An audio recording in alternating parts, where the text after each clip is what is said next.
Hello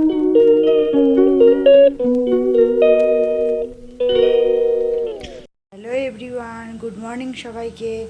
আজকে আবার একটা নতুন ব্লগ শুরু করলাম সকালবেলা থেকে। আজ 14 তারিখ, হ্যাঁ 14 তারিখ মঙ্গলবার। সকাল থেকে ব্লগ শুরু হয়ে গেলো আমাদের ঘরে ঠাকুরকে দিয়ে।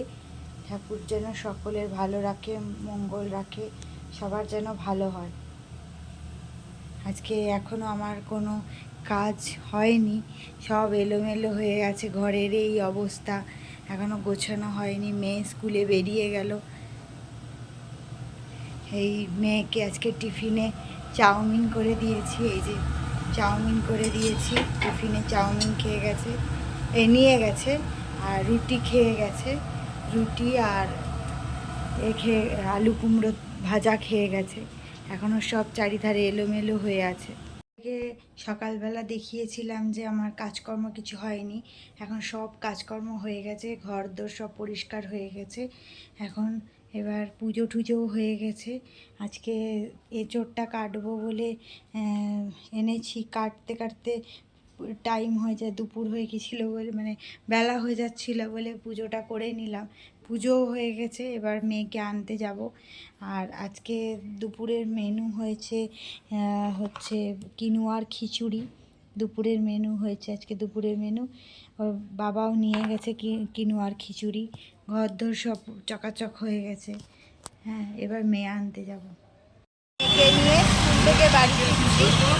এই প্রতিদিনের এই সব এই শিডিউলে চলে। মেয়েকে শাড়ি বসে আছে, প্রচণ্ড রোদ, আবার সেই গরম বেড়ে গেছে। 2:30 বাজতে যায়, প্রচণ্ড খিদে পেয়ে গেছে। আমার সারাদিনের প্যাক শিডিউল থাকে। এই যে আবার জামা কাপড় সব ইস্ত্রি করতে বসেছি। হ্যাঁ, মেয়েকে দিয়ে আসলাম, স্কুল থেকে নিয়ে আসলাম, নিয়ে এসে মেয়েকে খাইয়ে দাইয়ে আবার আরেক জায়গায় পড়তে দিয়ে আসলাম। এবার দিয়ে এসে আবার একটু ইস্ত্রি করতে বসেছি। তারপরে আবার যাব আনতে, আবার ওখান থেকে নিয়ে এসে আবার ওকে একটু বিস্কুট হোক কেক হোক খাইয়ে আবার আরেকটা জায়গায় পড়তে দিয়ে আসবো। এই আমার সারাদিনের শিডিউল সারাদিনভাবে চলতে থাকে। মঙ্গলবারটা বেশি কষ্ট হয়, মঙ্গলবারটা হচ্ছে এইভাবে চলতে থাকে। আর আমি চেষ্টা করি ঘরেই জামা কাপড়গুলো ইস্ত্রি করে নেওয়া, কারণ এখন বাইরে ইস্ত্রি করতে দিতে হয় ডেলি। ওর বাবার মানে আমার বরের জামা কাপড় হচ্ছে ডেলি, প্রত্যেক দিনেরটা পরে যায়, প্রত্যেক দিন এসে ফেলে। এবার এইটা হচ্ছে পার ডে, যদি এটা জামা কাপড়টাকে ধুতে হয় ওর, এবার এই জামা কাপড়গুলো ইস্ত্রি করতে 8 টাকা করে নেয় আমাদের এখানে। ওর জন্য আমি ঘরে যখনই সময় পাই আমি জামা কাপড়গুলো ইস্ত্রি করে নিই। অনেকগুলো করে সেট করা আছে, একটা সেট ইস্ত্রি করা থাকলে আরেকটা সেট করা হলো। এইভাবে চলে সারাদিনের এই কাজকর্ম, একটু একটু করে দেখানোর চেষ্টা করি। তার জন্য মোটামুটি আমার সময় চলে যায়, দিনও চলে যায় এইসব কাজকর্ম করতে করতে। এখানে আবার এখন বৃষ্টি হচ্ছে, মেঘের গর্জন, বৃষ্টি, কিন্তু এমন বৃষ্টি হচ্ছে মাটিটাই ভিজছে, এতে আরও গরম বেড়ে যাচ্ছে। হ্যাঁ, এমনি আজকে কালকের থেকে গরমটা বেড়েছে।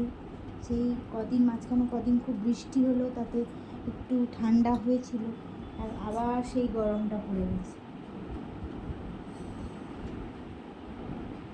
পরে পরে দেখাবো কী করি কী না করি, যতটুকু পারবো কী করব। আজকে ইডলি করার ইচ্ছা আছে, রাত্রের না ডিনারে ইডলি করার ইচ্ছা আছে। সম্বর ডালটা করে রেখেছি, দুপুরবেলায় করে রেখে দিয়েছি সম্বর ডালটা। ইডলিটা আমি কোনো চাল ঠাল দিয়ে করি না, আমি খুব সহজ পদ্ধতিতে ইডলি করি। সুজি আর টক দই দিয়ে আমি সেটা আজকে দেখাবো। ওটা আমি ভেবে রেখেছি, আজকে তোমাদেরকে দেখাবো কীভাবে আমি চট জলদিতে ইডলি করি। এবং আমাদের ইডলিটা, ওটা ইডলি মেকারেও হবে, বা তুমি মাইক্রোওভেন বাড়িতে থাকলেও ইডলি করা যাবে। ওটা হেলথের পক্ষেও খুব ভালো, খেতেও খুব ভালো লাগে। আমাদের বাড়িতে সবাই ইডলি খেতে খুবই ভালোবাসে, আর মুখরোচক খাবারও হলো, সবই হলো। সেই জন্য আজকে ইডলি তো ইচ্ছা আছে দেখানো। ইডলি করছি। এই 1 কাপের মাপ করে সুজি নিয়েছি। সেই কাপের মাপ করে টক দই, মানে 1.5 কাপ সুজি নিয়েছি আর 1.5 কাপ মাপ করেই টক দই নিয়ে এটাকে মিশিয়ে রাখবো।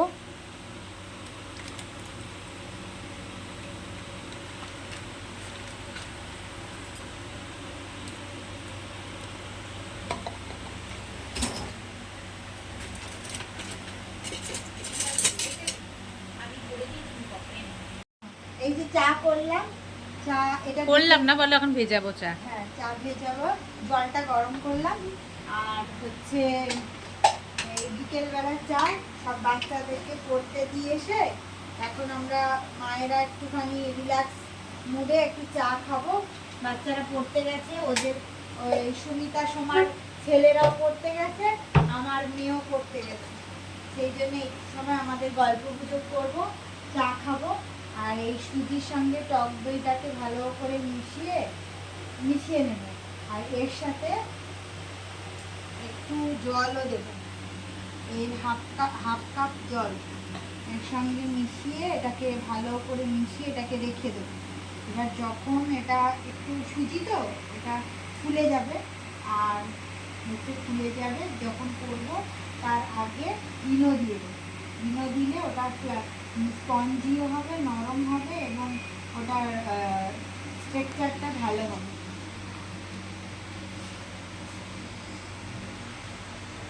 এটাকে ভালো করে ফেটিয়ে রাখতে হবে, কেন হচ্ছে সুজিটার সাথে দইটাকে মিশিয়ে ভালো। হ্যাঁ, তুই এবার বেশি বল। আমরা এই বসে গেছি সবাই চা খেতে। এই সময়টা একটু একসঙ্গে বসে চা খাবো, গল্প করব, কত কি কথাবার্তা আলাপ আলোচনা করব, সবাই চা খাবো আর গল্প করব। এই করে করে বেশ খানিকটা সময় যাবে, তারপরে আবার ওদের আনতে যাওয়ার সময় হয়ে যাবে, ওরা আবার চলে যাবে। আমার তারপরে আবার কিছুক্ষণ বাদে আমি আবার আনতে যাব। এই একটু মনটা একটু ডিস্টার্ব আছে, ফ্রেশ হয় আর কি। হ্যাঁ। এটাই সবাই মিলে একসাথে থাকলে একটুখানি কথা হয়, হ্যাঁ, সবার মনটা ভালো লাগে। ওই হচ্ছে সুমিতা, ওই হচ্ছে মুড়ি ঘন্ট শিখিয়েছিল আমাকে। আর এ হচ্ছে সোমা, অনেক কিছু শিখিয়েছে। সেগুলো দেখাবে পরে, সেগুলো দেখাবে। আমার কথা বলছে, আমি অনেক কিছু শিখেছি। হ্যাঁ, ও হচ্ছে মুরগ পোলাও, ও মুরগ পোলাও শিখিয়েছে। ও ভালো রান্না করে। আমাদের সমুদ্রই ভালো রান্না করে। এক একজনের এক একটা স্পেশাল। এই হচ্ছে চিকেন স্পেশাল, যে ব্লগার মেন সেই হচ্ছে কাবেরী, চিকেন স্পেশালিস্ট। ও হচ্ছে খুব ভালো দারুন দারুন চিকেনের রেসিপি জানে, আমরা শিখি চিকেনের ইয়ে। সেটা এক একজন এক একটা রান্নায় স্পেশালিস্ট। এও আছে অনেক রান্নায়। এ হচ্ছে মুগ পোলাও, তারপরে হায়দ্রাবাদি চিকেন ফ্রাই, এগুলো খুব ভালো করে। অনেক মিষ্টির মানে পায়েস, পিঠে, এইসব হ্যাঁ ওইসব ভালো করে। একদিন আমাদের বাচ্চাদেরকে নিয়ে একদিন খুব গল্প হবে, সেদিনকে আরো সুন্দরভাবে সবকিছু করা যাবে। হাফ বাটি মতো টক দই দিয়ে দিলাম। ওই বাটিটা ছোট হয়ে গিয়েছিল, তাই জন্য এই বড় বাটিটাই নিলাম। ওতে হাফ বাটি মতো টক দই নিলাম, আর একটু জল দিয়ে দিলাম বাটার সুবিধার্থে, আর কয়েকটা কারি পাতা,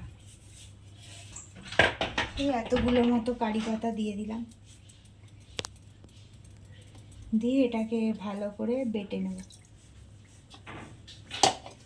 বেটে নিয়ে দেখাচ্ছি, বেটে নিয়ে নেওয়ার পরে কীরকম হলো সেটা দেখাচ্ছি।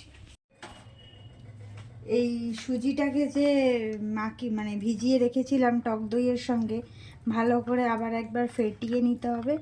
আর আমি এখানে বেকিং পাউডার বা সোডা ওইটা দিচ্ছি না, আমি এখানে একটা ইনোর প্যাকেট কেটে এইটাকে ঢেলে দিচ্ছি। এটাকে দিয়ে আরেকবার মাখিয়ে, এটাকে দিয়ে আর ভালো করে মাখিয়ে নিতে হবে। ভালো করে ওটার সাথে ভালো করে ফেটিয়ে নিচ্ছি। তাহলে যত ভালো ফেটানো হবে এটা, তত স্পঞ্জিটা তত হবে, নরম হয়, খুব নরম হয়। টেস্টও হয় ভালো। আমি চাল দিয়ে করি না, কারণ ওটা আরও বেশি সময় সাপেক্ষ বলে। এটা ইনস্ট্যান্ট হয়ে যায়, আধ ঘন্টা 1 ঘন্টার মধ্যেই এটা হয়ে যায়।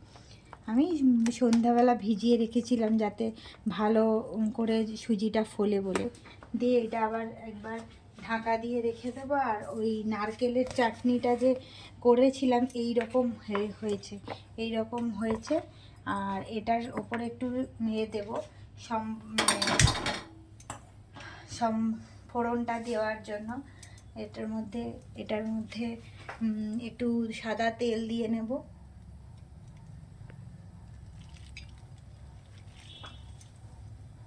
এটার মধ্যে একটু সাদা তেল দেওয়ার পর যে যেমন ঝাল খাবে ওই চাটনিটার মধ্যে ততগুলো লঙ্কা দিতে পারো, হালকা ঝালই ভালো লাগে। আর এর মধ্যে একটু শুকনো লঙ্কা দিয়ে নেব, 3টে শুকনো লঙ্কা দিলাম, এতটা কালো সর্ষে, আর এই কারি পাতা,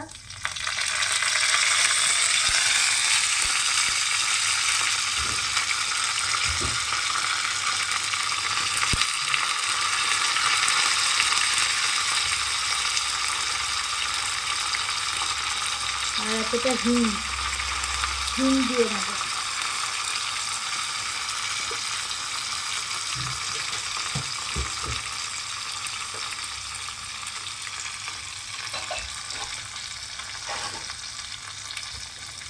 দিয়ে এটা ভালো করে এইভাবে ভালো করে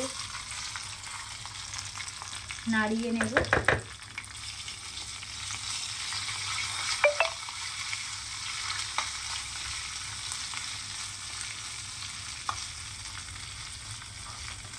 এর ভেতরে দিয়ে দেবো।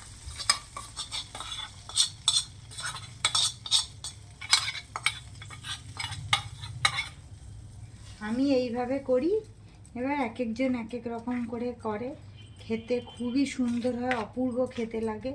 আমাদের বাড়ির সবাই খেতে ভালোবাসে, আমার মেয়েও খেতে ভালোবাসে, আর মেয়ের বাবাও খেতে ভালোবাসে। আমরা সাউথ ইন্ডিয়ান ডিশটা আমরা সবাই খেতে ভালোবাসি। ইডলি, ধোসা এগুলো সবাই ভালোবাসি খেতে। এটা হয়ে গেল। আর এবার ধোসাটা বানিয়ে দেখাবো। ধোসাটা এদিকে সব, তখন আমার বন্ধু ফোন ধরে দিচ্ছিল, এখন ওর বাবা চলে এসছে, তাই ফোনটা ধরে দিলে কি হয়, সুবিধা হয় দেখাতে, ভালো করে দেখানো যায়। এইটা একটু তেল দিয়ে এইগুলোকে ব্রাশ করে নেব, তাহলে এইগুলো দিলে পরে উঠতে সুবিধা হবে। মানে সুজি যে দিলে পরে ওটা সুজির যে ব্যাটারটা গুলে রেখেছিলাম ওটা মানে ওঠাতে সুবিধা হবে।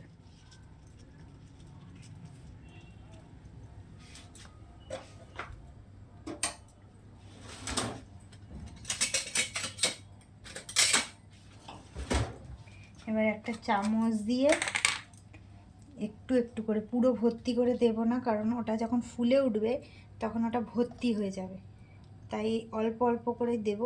আমি মাইক্রোওভেনে করি, মাইক্রোওভেনে না করলেও হচ্ছে বাটি প্রেসার কুকারের মধ্যেও করা যায়, বা যাদের ইডলি স্ট্যান্ড আছে সেখানেও করা যায়। আমি আমাদের মাইক্রোওভেনে করতে খুব তাড়াতাড়ি হয়, 3-4 মিনিটের মধ্যে ইডলিগুলো তৈরি হয়ে যাবে।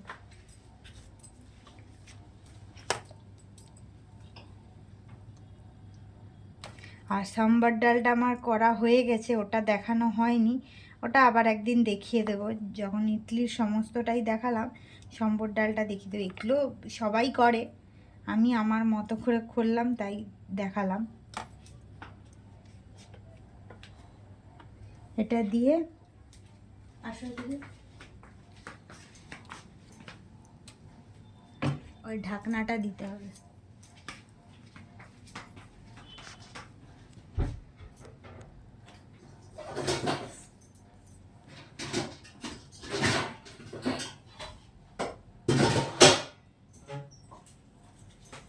এটা ঢেকে দিতে হবে। মাইক্রোওভেন অন করে একদম মিনিটের 1, 2, 3, 4 করে, বা 3 মিনিট বা 4 মিনিট দিয়ে স্টার্ট করে দিতে হবে। এটা হওয়ার পরে আবার দেখাচ্ছি। হয়ে গেছে, আমি মাইক্রোওভেনটা খুলে নিলাম, দিয়ে বাটিটা বার করে নিচ্ছি।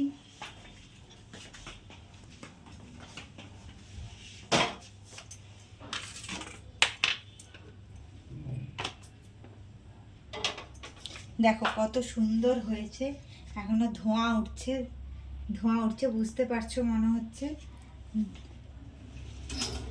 এবার এটাকে তুলে দেখাবো।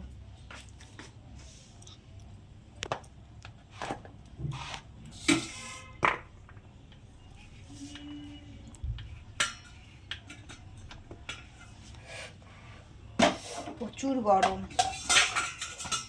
গরম। এই দেখো খুব সুন্দর উঠে যাচ্ছে। একটু না সাইডগুলো ছাড়িয়ে নিলে, যেহেতু তেল দেওয়া ছিল সেই জন্য সুন্দর উঠে যাচ্ছে।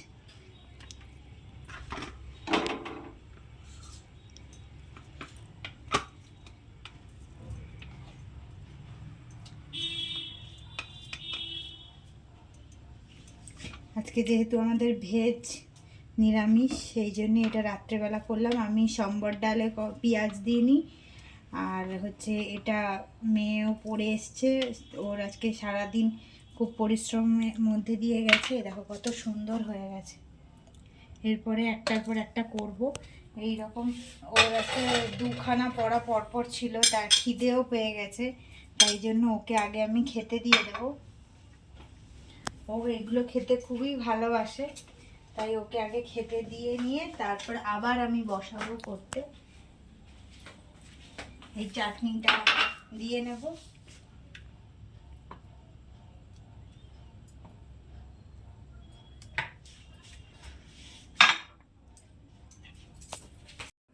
এই যে সাম্বার ডালটা করেছি, এটা হচ্ছে একটা বাটির মধ্যে দিয়ে নিলাম। আর ওকে 4টে দিই, এগুলো ছোট ছোটই হয়, খাক, তারপরে যদি লাগে তাহলে আবার দেব। এই ডালটা খেলেও তো পেট ভার হয়ে যায়, সেই জন্য ওকে আগে দিয়ে নিই। ও খাওয়ার পরেও রিয়াকশান কি হয় সেটা পরে দেখাচ্ছি। এই যে দুজনকে খেতে দিয়ে দিয়েছি, ওর বাবা অফিস থেকে চলে এসছে, মেয়েও চলে এসছে পড়ে। ওদের দুজনেরই খুব খিদে পেয়ে গেছে, আর আমরা এখন রাতের ডিনারটা তাড়াতাড়ি করে নেওয়ার চেষ্টা করি। কেমন হয়েছে? ইয়াম্মি। ইয়াম্মি, ও খেতে খুব ভালোবাসে। দারুণ। আমাদের ঘরে সবাই খেতে ভালোবাসে, সেই চেহারা দেখলেই বোঝা যায়।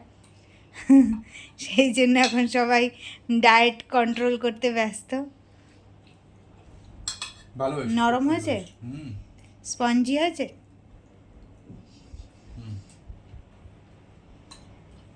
ওর আজকে সারাদিন খুব পরিশ্রম হয়েছে, তাই হচ্ছে এসেই খেতে দিয়ে দিয়েছি, আসতেই খেতে দিয়ে দিয়েছি।